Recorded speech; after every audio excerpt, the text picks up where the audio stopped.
kasi kundi dahil din sa kanila. Siguro ay nandun sa may kahon pa nakalagay. Tapos kapag ako'y napapagalitan baga naman ni Lolo, Ari baby oh.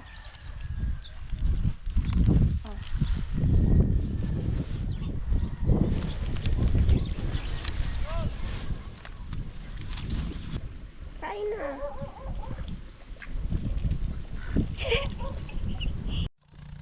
Hello mga kamanang. So ayun nga, ay nagte-thank you po ako kasi po doon sa aking first vlog ay talaga namang sobrang saya. At syempre first vlog ko yun, di ko po expect na ganun kadami agad yung magso-support sa akin.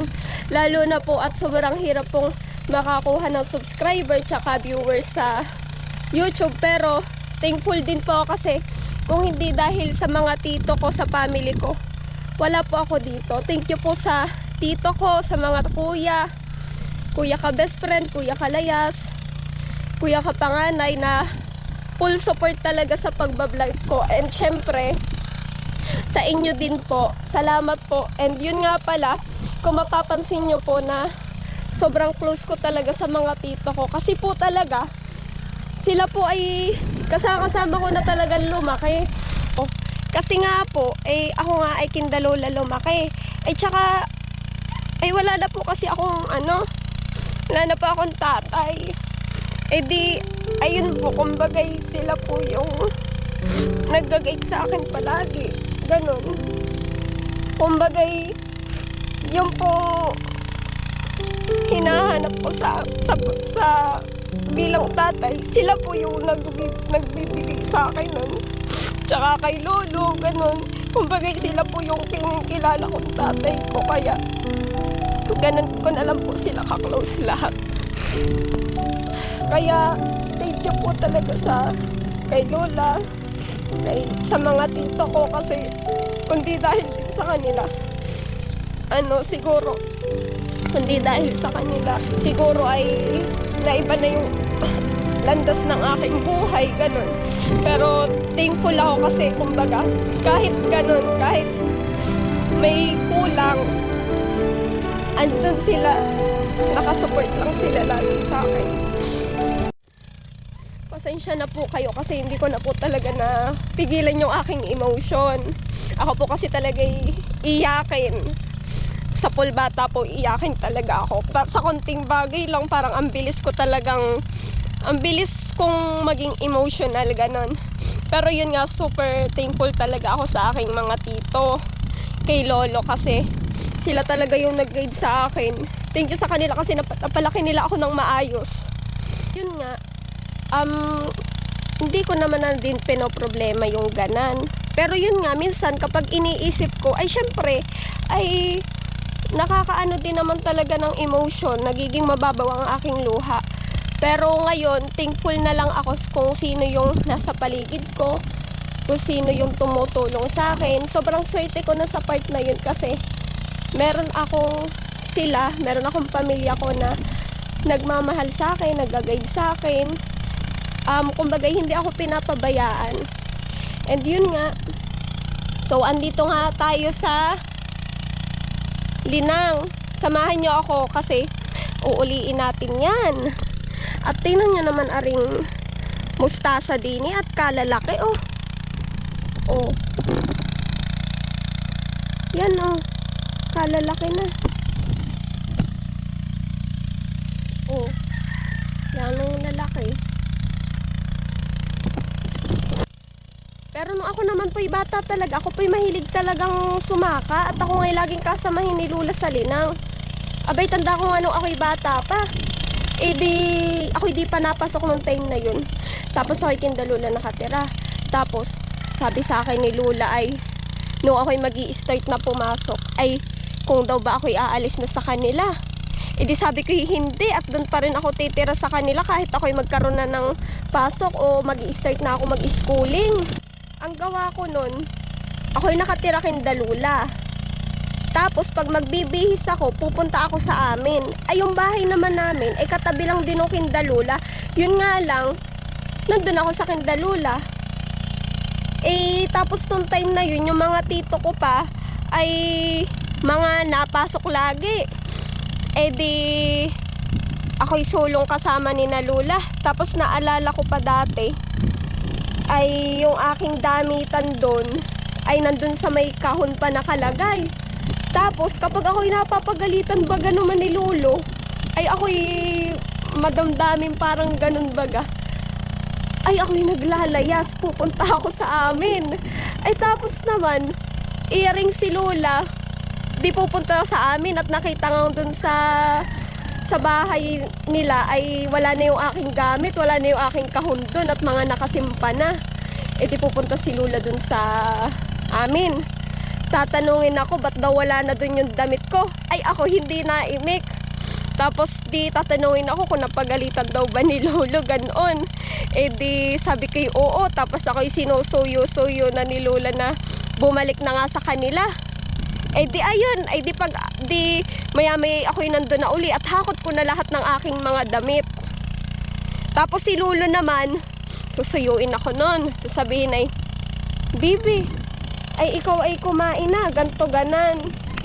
At ayun nga mga kamanang, biglang naandito si nanay. Kukuha daw ng pechay ay klaseng magluluto. Ay ito naman pong Linang Dini ay kumbagay kayang lakadin, malapit lang naman. Idi andito si nanay oh. Kasama ko si nanay. Hello po. Ay pumunta dito si nanay, gawa ng may order daw. Ay di sige pumunta din at malapit lang naman ari pag iyong lalakadin eh.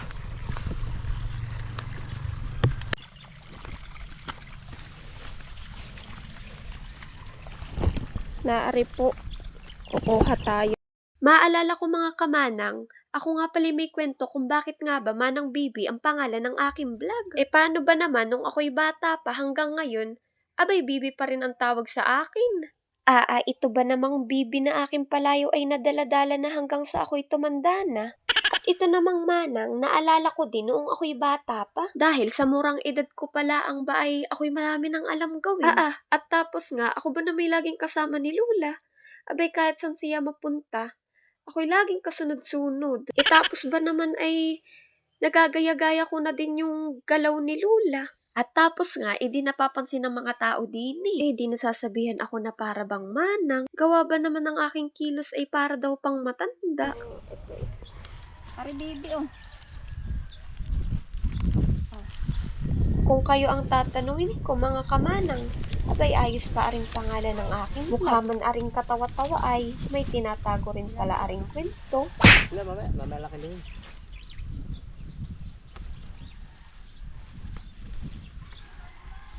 Ito oh. 50 pesos na bata.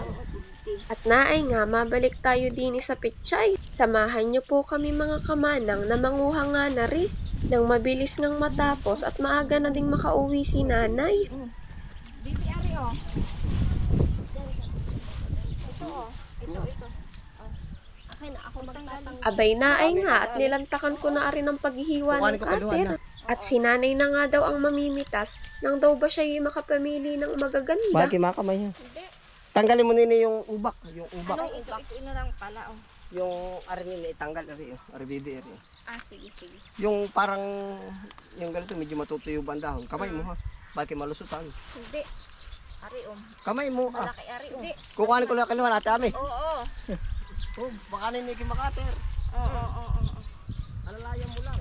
At ito ba namang si Kuya ka best friend ay lagi akong pinapaalalahanan. At baka daw ako'y mahiwa at ako nga ang nagkakater na rin. Imbis nga ata na ako'y makatulong, abay mukhang may sablay. Paano ba naman kinakater ko aring pechay tapos yung dulo hindi ko pala sinamahan ng ubod. Nangyari nga ay yung pechay na pagkakakater ko ay naghiwa-hiwalay ba naman. Buti na lang talaga hindi ako pinagalitan ni nanay.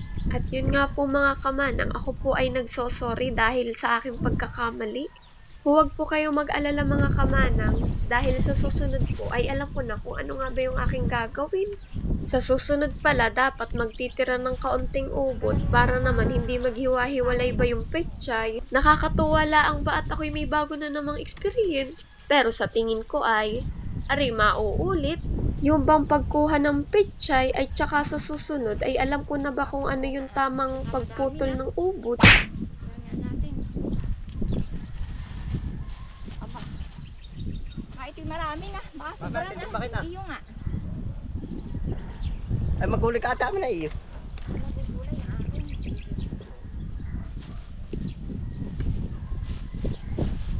Ano?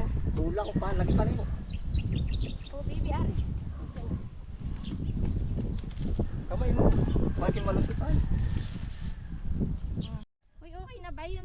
Baka Teka. sobra na. Baka sobra na sa 1 kilo. Ano, okay na. Ayos na yan. Ayan. Oo. Ayan, Ito, okay ate na. Ami. Ito lang. At yun nga mga kamanang, nung kami tapos Ito ang ng manguha aking ng ulam. pichay at yun naman ay ganang 50 pesos laang, hindi kami dinin naman sa kangkungan pumunta. Ay klaseng si Nanay Baga naman ay magluluto ng masarap-sarap na ulam. Yan, baby, okay na ito. Marami na ito. Ayan. Okay na yan. Isa pa. Dagdagi pa ate Ami, dagdagi. Maunti yan pag naluto. Ako na ang bahalang tanggal-tanggal ng mga ano. Okay na. Okay na. Yan, okay na ito. Pero ang paborito ko talagang luto din sa kangkong ay yung bagang may halong tukwa. Ay talaga namang pag yun ang aking ulam ay talagang malalantakan ko na talaga ng kain. Kahit naman sa sinigang mga kamanang ay ari masarap din ah. Sinigang sa hipon, sinigang sa gabi, sinigang sa karne, abay talagang madaming sinigang ay pwede. At naay nga po mga kamanang ay talaga pong yanong sarap ba namang tumira din eh. Lalo na baga at yung mga nakapaligid sa'yo ay plus mga gulay. Abay kapag ba naman ikaw ay naghahanap ng sangkap na iyong lulutuin, abay konting lakad mo laang ay nandiyan na ang iyong kailangan.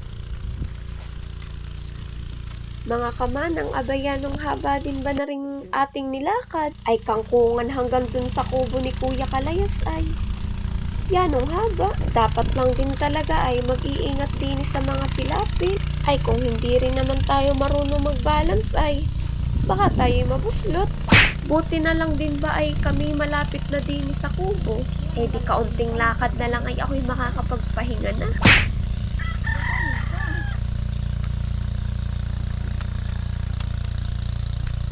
At akala ko nga din ba ako'y makakapagpahinga na. Abay naalala ko yung aking nga palang baby ay hindi ko pa napapakain. Eh di hanap-hanap ko ng aking mapakain. Kain na.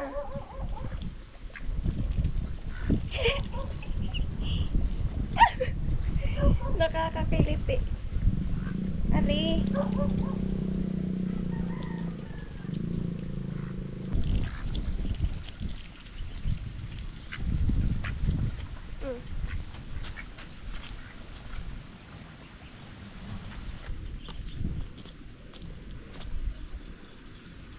Na ito pa oh.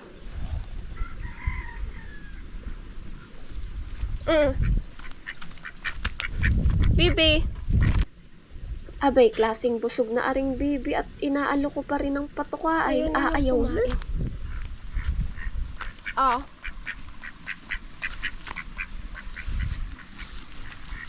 Ayaw nang kumain.